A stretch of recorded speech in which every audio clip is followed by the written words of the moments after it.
Good morning, class. It's July 16th on a Thursday for Oceanography, Period 2. And for the due now today, you have a reading assignment about environment, a beacon on a vanishing beach. Why was the Cape Hatteras Lighthouse moved? So due now, why was the Cape Hatteras Lighthouse moved 400 meters inland away from the ocean? 2. Describe the climate conditions that can contribute to beach erosion.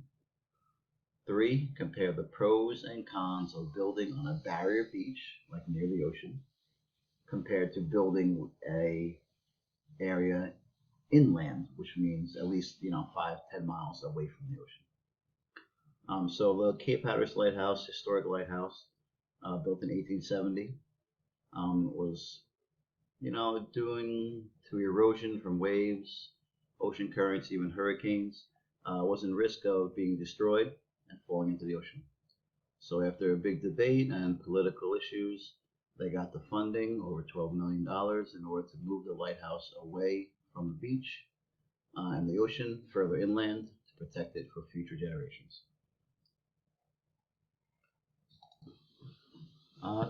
So I have a short video that goes through a summary of why, how, and when this lighthouse was moved, and it's quite interesting as far as beach erosion and engineering.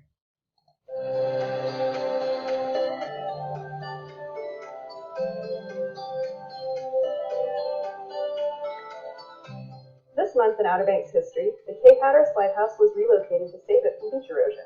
The first lighthouse at Cape Hatteras was erected in 1803 and eventually replaced by a new, taller lighthouse in 1870, which still stands today. At the time it was built, the lighthouse was 1,600 feet from the high tide line. But throughout the next century, shoreline erosion brought the ocean increasingly closer to the historic structure, and by 1994, ocean waves actually touched the base of the lighthouse during a December storm.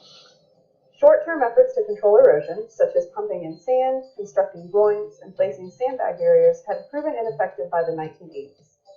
Competing opinions on the best course of action to protect the lighthouse developed. The Save the Cape Hatteras Lighthouse Committee, chaired by famed photographer and conservationist Hugh Morton, believed the best course was to place seascape, or artificial seaweed, offshore in front of the lighthouse to deter erosion. The U.S. Army Corps of Engineers proposed erecting a steel and concrete seawall around the lighthouse, which would eventually become an artificial island off the North Carolina coast. A third option, supported by the Move the Lighthouse Committee, proposed relocating the lighthouse further inland. In 1987, the National Park Service commissioned the National Academy of Sciences to determine the most acceptable method of preserving the lighthouse. Their report determined that the best course of action was relocating the lighthouse further from the shoreline.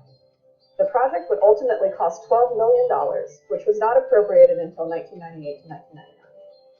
Public opinion was largely against the move, which many citizens believed would put the lighthouse at unnecessary risk. The first elements to be moved were the ancillary structures to the main lighthouse tower: the original sidewalks, cisterns, the oil storage building by the tower, and the keeper's quarters. The chimneys on the houses, tower base, doorways, and light were all braced and reinforced. A sensor system was installed to monitor changes in stress on the tower during the process of moving it. A temporary steel support system was installed under the lighthouse base, which involved digging 6 feet down around the lighthouse and pumping out the fresh water surrounding its foundation. The foundation was slowly removed, one layer at a time, shoring up any space created to provide support to the surrounding structure. A steel beam mat was erected directly on top of the original 1870 pine timber mat to allow for even weight distribution. A unified jacking system was used to lift the 4,800-ton lighthouse up approximately 6 feet. Roller dollies were installed under the main beams, and hydraulic jacks were used to push the lighthouse down the track about 5 feet at a time. A 100-foot wide corridor was cleared and graded to create a path for the lighthouse to move to its new location. On June 17, 1999, at 3:05 p.m., the first push propelled the lighthouse forward 5 inches. It would move a total of 10 feet that first day. The process was so slow, one could barely see the lighthouse moving at all. The largest distance covered in a single day was 355 feet on July 1st. The journey was completed July 9, 1999 at 1:23 p.m. for a total of 23 days in transit. The lighthouse came to rest 2,900 feet southwest of its original location. The move was broadcast by international media worldwide and came to be known as one of the most significant and impressive lighthouse preservation projects in American history. To learn more about the Cape Hatteras Lighthouse or any other topic in Eastern North Carolina history, come visit us at the Outer Banks History Center.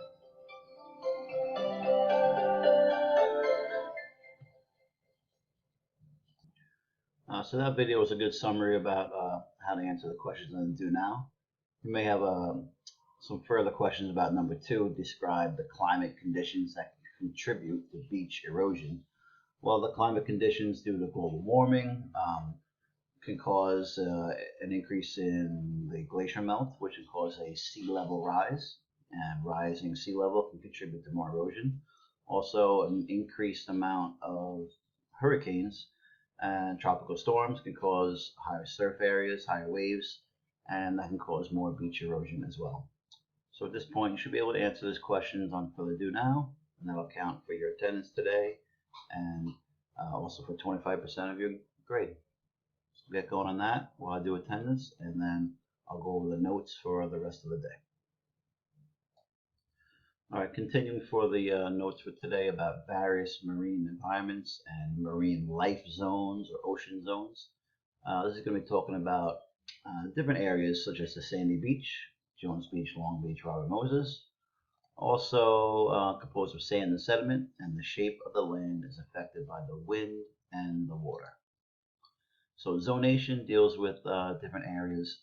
The type of plant life present in the sandy beach area is affected by the salt spray from the ocean and the waves. This leads to a zonation, or the pattern of marine life, which forms distinct bands or life zones along each shore. The upper portion, this is the area that includes trees and bushes, shrubs, and grasses, and the sand dunes. And the dunes are like that kind of hill or a little mound area of sand that you walk over before you come down to that flat area of the beach that you like to, sit on. So here's an example of the dunes and some of the back areas.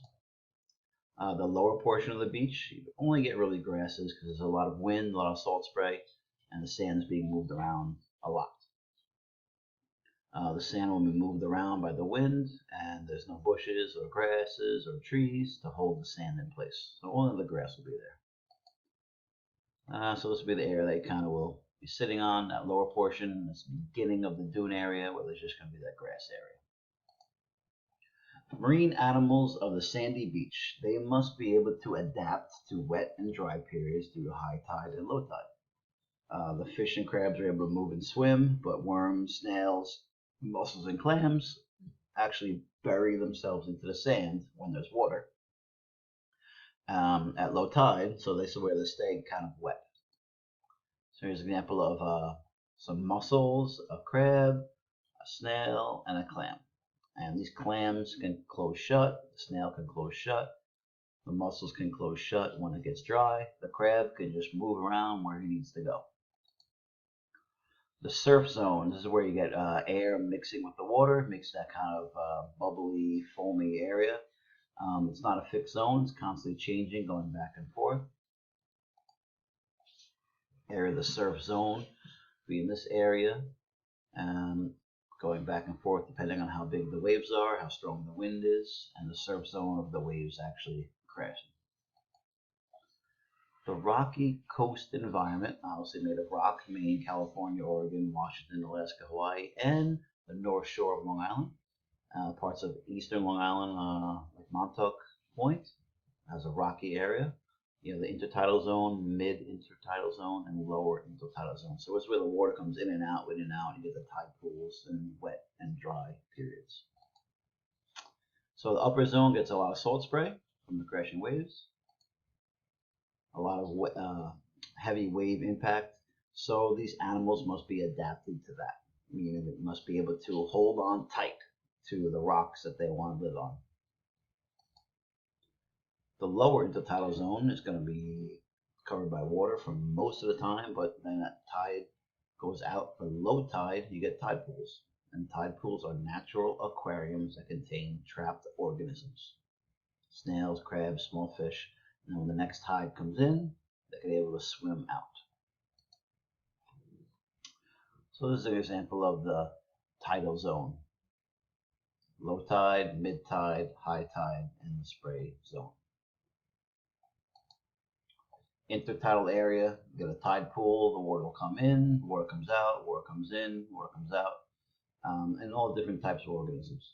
And they all must be adapted to the wet and dry periods. So mussels can attach, barnacles can attach, fish can swim in and out of the tide pool when the tide comes in and out.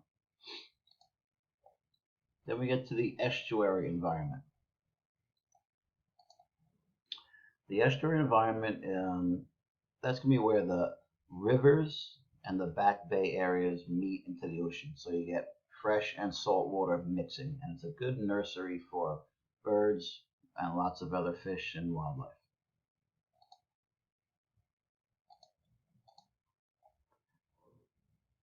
You have melting glaciers. They were formed at the end of the last ice age. The glaciers melted, the water entered the low-lying areas and carried sediment from the ocean, forming long ridges of sand called barrier beaches. So that's how we get Jones Beach and Long Beach and Fire Island.